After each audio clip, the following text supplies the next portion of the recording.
अस्सलाम वालेकुम वरहमतुल्लाह। एक दरवेश एक आदमी के पास गया कि अल्लाह के लिए खैरात दो। उसने कहा, बाबा जी ठहर जाओ, अभी मैं काम में लगा हुआ हूँ। काफ़ी देर गुजर गई। उसने फिर सवाल किया तो आदमी कहने लगा, लो जी थोड़ा सा काम और रह गया, काम से फारिग हो गए तो मैं दूंगा, अभी मैं मसरूफ़ हूँ। वो दरवेश गुस्से में आ गया और कहने लगा कि तुम इतने मसरूफ़ हो तो मरोगे कैसे।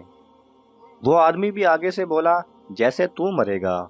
दरवेश ने कहा, हमारी मौत तो इतनी आसान है, तू बता कैसे मरेगा।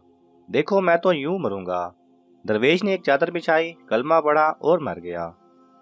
दरवेश के मरने के बाद उस आदमी पर इतनी हैबत तारी हो गई कि सारी दुकान लुटा दी और हर शहर छोड़ छाड़ के जंगलों में चला गया।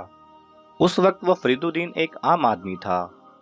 इस वाक़ये के बाद वो फरीदुद्दीन अत्तार हो गए। उन पर राज आश्कार हो गया। वो बात समझ गए कि फ़कीर कौन था। फ़कीर ये बताने के लिए आया था कि तू इतना मसरूफ़ है कि तुझे मरने की समझ नहीं आ रही, तो फिर मौत के वक्त कैसे मरेगा।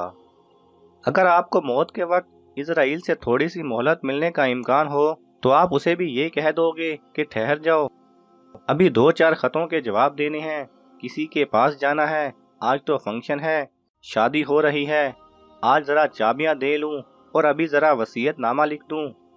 मगर मौत की तकलीफ का अदराक रखने वाले मारफत इलाही को पा जाते हैं।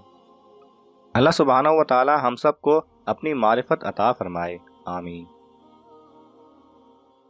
अगर आपको ये वीडियो पसंद आए तो इसे लाइक और शेयर कीजिए। किसी भी किस्म के सवाल और इजहार राय की खातिर कमेंट्स कीजिए और मज़ीद ऐसे दिलचस्प वीडियोस देखने के लिए हमारे चैनल को सब्सक्राइब करें और साथ में बने बेल आइकन पर लाजमी क्लिक करें।